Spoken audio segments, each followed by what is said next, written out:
Halo semua, kembali lagi di channel Bochnime. Sebelum kita mulai, klik tombol subscribe dan aktifkan notifikasinya supaya kalian tidak ketinggalan info dan teori terbaru mengenai One Piece. Sekarang lanjut ke pembahasan. Kali ini Mimin Bochnime melanjutkan scene selanjutnya. Scene memperlihatkan Lafitte yang saat ini masih berada di markas Kaisar Dunia Bawah bernama Umid. Di sana, Lafitte sedang memantau dari kejauhan perkembangan konflik antara pasukan revolusi melawan pemerintah dunia. Nah, tentu pemantauan ini bukan tanpa alasan, melainkan atas perintah langsung dari Kurohige karena dia memiliki suatu rencana tertentu. Tak hanya Lafitte saja, diperlihatkan juga ada Burgess yang datang menyusul ke tempat itu. Jadi, saat kekacauan di Pulau Hachinosu belum lama dimulai, Kurohige telah memerintahkan Burgess untuk pergi menyusul Lafitte. Dia pun meninggalkan pulau tersebut melalui jalur belakang agar tidak terlihat oleh pihak musuh yang berdatangan. Pantas saja, selama pertempuran di Pulau Hachinosu berlangsung, Burgess tidak terlihat di sana. Rupanya, dia memang telah pergi ke markas Umid menyusul Lafitte. Perintah dari Kurohige kepada Burgess untuk menyusul Lafitte menandakan bahwa rencana Kurohige ini merupakan sesuatu yang sangat besar, sehingga Lafitte saja tidak cukup untuk melakukannya. Dibutuhkan kemampuan Titan yang lain juga untuk memantau dan melakukan persiapan di sana. Nah, dengan begitu Lafitte dan Burgess dipastikan tidak akan terlibat dalam pertempuran di Pulau Hachinosu. Namun, kita tidak tahu ke depannya nanti akan seperti apa. Bisa saja, di akhir-akhir menuju puncak pertarungan, Kurohige memerintahkan Lafitte dan Burgess untuk kembali ke Pulau Hachinosu. Jadi, apapun memang bisa saja terjadi. Walaupun di markas Umid telah diadakan rapat yang dihadiri oleh beberapa pemimpin organisasi dunia bawah belum lama ini, tapi tampaknya Lafitte dan Burgess tidak menampakkan diri dalam ruangan rapat itu, sebab mereka memang tidak ada kaitannya dengan rapat tersebut. Mereka berdua tetap fokus pada pemantauan konflik di Merige Wise serta mempersiapkan rencana misterius dari Kurohige. Jadi, rupanya salah satu kaisar dunia bawah bernama Umid ini adalah orang yang cukup licik. Selain mengadakan rapat dengan organisasi dunia bawah yang lain, dia juga sambil bernegosiasi dengan Lafitte yang merupakan perwakilan dari Yonko Kurohige. Berhubung sekarang Lafitte sudah tahu dari Burgess bahwa Pulau Hachinosu sedang kacau, maka dia bilang realisasi rencana Kurohige terhadap konflik pasukan revolusi melawan pemerintah dunia mungkin akan tertunda. Walau sudah ada Burgess yang membantunya di sana, tapi tetap saja masih belum cukup untuk benar-benar melaksanakan rencana besar tersebut. Mereka tetap memerlukan arahan dan koordinasi lanjut dari Kurohige yang mana tentu belum bisa dilakukan dalam waktu dekat ini, karena Pulau Hachinosu memang sedang dalam keadaan yang kacau. Sebenarnya, Lafitte dan Burgess ini bisa saja kembali ke Pulau Hachinosu kapan saja, namun mereka belum dapat info lanjut dari Kurohige. Entah mereka harus terus memantau konflik di Merige Wise atau harus kembali dulu untuk sementara waktu ke Pulau Hachinosu yang sedang kacau itu. Sementara Lafitte dan Burgess berbincang, Umid pun datang ke tempat mereka. Umid akan menceritakan soal rapat tadi. Rapat itu membahas tentang berbagai perkembangan dunia. Tapi, di tengah-tengah percakapan ada informasi penting dari jaringan dunia bawah. Pulau Karaibari sebagai markas organisasi Cross Guild diserang oleh Angkatan Laut. Bahkan, ada dua admiral yang terlibat dalam pertempuran itu, yaitu Admiral Fujitora dan juga Ryokugyo. Jadi, Bagi pun memanggil seluruh kelompok yang terhubung dalam jaringan dunia bawah untuk datang membantu mereka dengan iming-iming hadiah yang besar. Menurut Umid, sebagian dari para pemimpin organisasi dunia bawah dalam rapat tadi memutuskan untuk membantu Cross Guild di sana, bukan semata-mata karena uang, tapi juga karena keuntungan dan tujuan yang lain. Lafitte pun menanggapi dengan bilang bahwa hal itu memang wajar. Pasti banyak kelompok dunia bawah yang ingin membangun hubungan baik dengan organisasi Cross Guild, karena bisa dibilang Cross Guild adalah penguasa dunia bawah saat ini. Dia juga menambahkan pada akhirnya nanti Cross Guild juga akan terus berkembang dan menjadi saingan merepotkan bagi bajak laut Kurohige.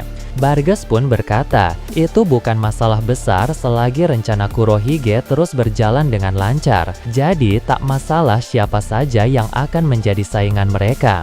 Yang penting rencana Kurohige ini tetap berjalan dengan aman, karena dengan berhasilnya rencana Kurohige itu, maka mereka akan mampu melawan semua musuh. Sepertinya rencana tersebut berkaitan dengan harta karun Marijoa dan senjata kuno Uranus yang ada di Marijois. Karena itulah mereka yakin jika rencana itu berhasil, maka mereka akan bisa menghadapi musuh manapun. Kurohige ini rupanya sudah punya rencana yang sangat matang. Tidak hanya ada satu, melainkan dua rencana sekaligus. Pertama, dia memiliki suatu rencana di dalam bangunan tengkorak Pulau Hachinosu. Dan kedua, dia juga punya rencana yang akan mereka lakukan di Marijois. Kurohige benar-benar menunjukkan sifat ayahnya, yaitu Rocks yang juga memang selalu memiliki rencana besar dalam setiap langkahnya.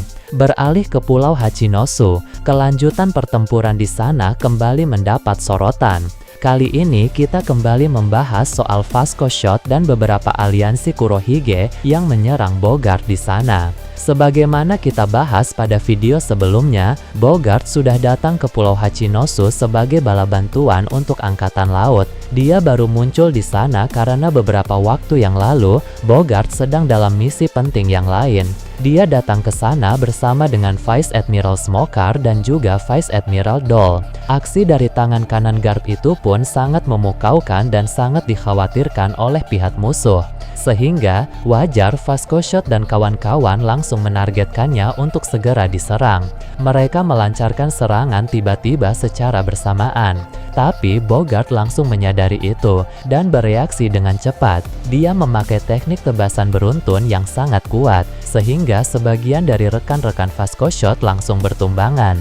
Di sana, Vasco Shot bilang bahwa sudah lama sekali dia tidak melihat Bogart. Menurutnya, kemampuan Bogart sama sekali tidak menurun, bahkan mungkin sepertinya mengalami peningkatan. Bogart pun mengingat pertemuannya dengan Vasco Shot di masa lalu. Pada pembahasan sebelumnya memang sudah dijelaskan bahwa pada masa lalu sebelum Vasco Shot masuk ke dalam penjara Impel Down, mereka sempat berada dalam medan pertempuran yang sama. Tapi keduanya tidak bertarung satu sama lain. Sebab dalam pertempuran itu ada banyak sekali orang yang terlibat dalam pertempuran.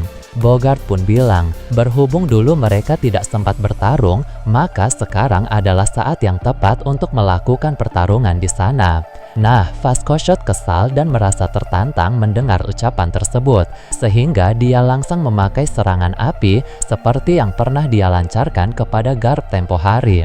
Kekuatan Vasco Shot sejatinya adalah minuman keras atau alkohol, jadi hanya butuh api kecil saja baginya untuk dipicu menjadi serangan api besar yang berbahaya. Namun, serangan tersebut bukan masalah bagi Bogart karena dia menguasai teknik pembelah api mirip seperti Kinemon dan juga Zoro. Jadi, api dari Vasco Shot itu bisa diatasi dengan mudah. Sementara itu di area lain, ada Smoker yang sedang menghadapi banyak bawahan dari bajak laut Kurohige. Walau mereka unggul secara jumlah, tapi pada bawahan itu sebagian tidak bisa memakai haki dan sebagian lagi kurang baik dalam menggunakan haki.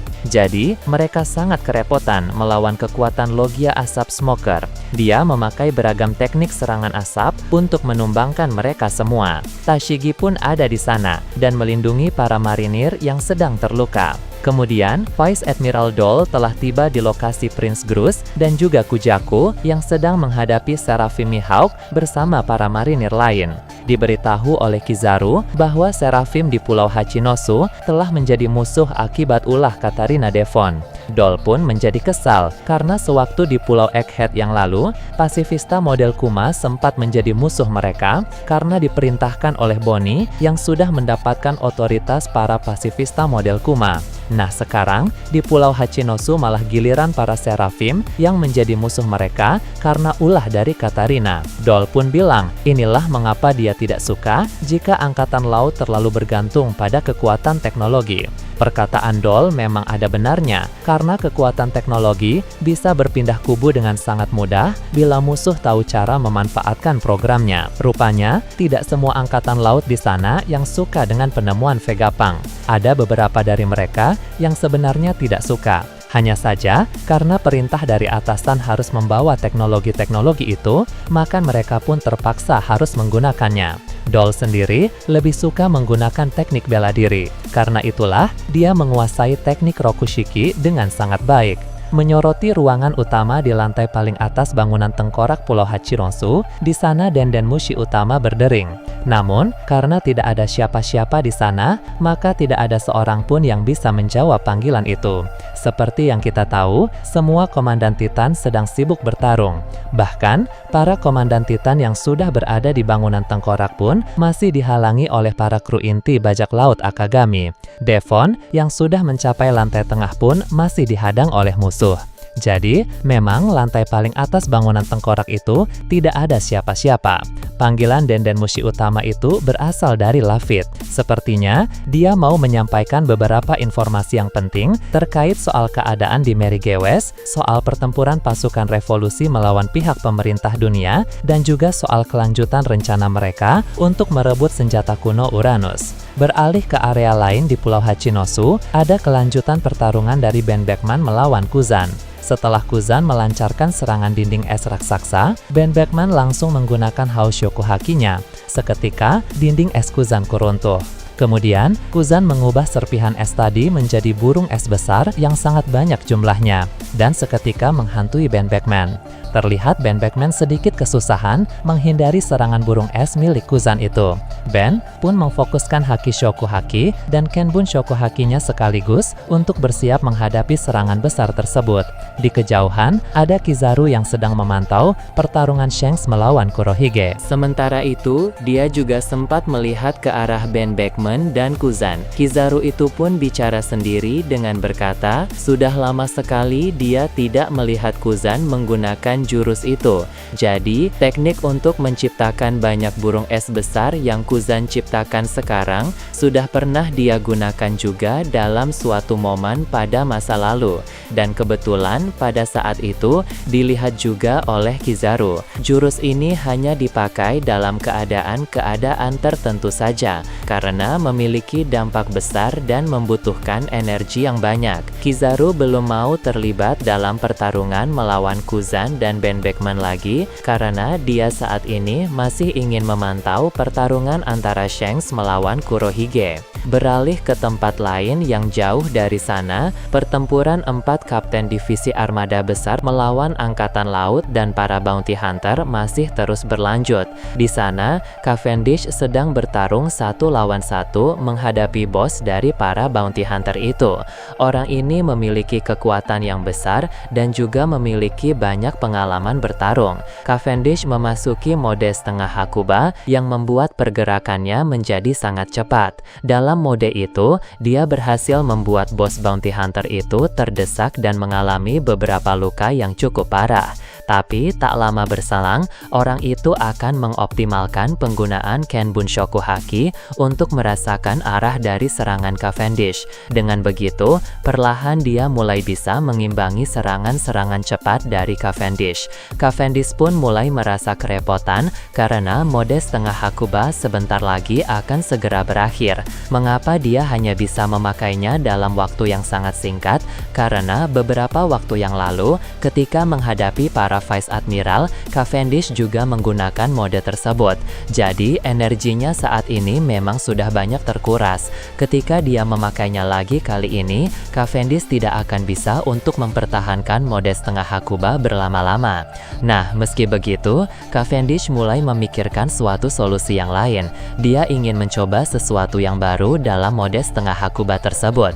Hal ini tentu cukup membuat penasaran kira-kira apa yang ingin dia lakukan dalam mode setengah Hakuba tersebut. Mungkin Cavendish berniat mencoba suatu serangan atau teknik baru yang lebih kuat. Hal ini dilakukan guna untuk memperkecil resiko serangan musuh. Nah, bagaimana menurut kalian terkait ini? Nah, itu tadi berbagai hal menarik pada pembahasan channel Bochnime kali ini. Menurut kalian bagaimana? Silahkan tulis di kolom komentar di bawah. Oke, segitu saja untuk pembahasan kali ini. Jangan lupa like, share, dan subscribe untuk video menarik selanjutnya. Peaceful World!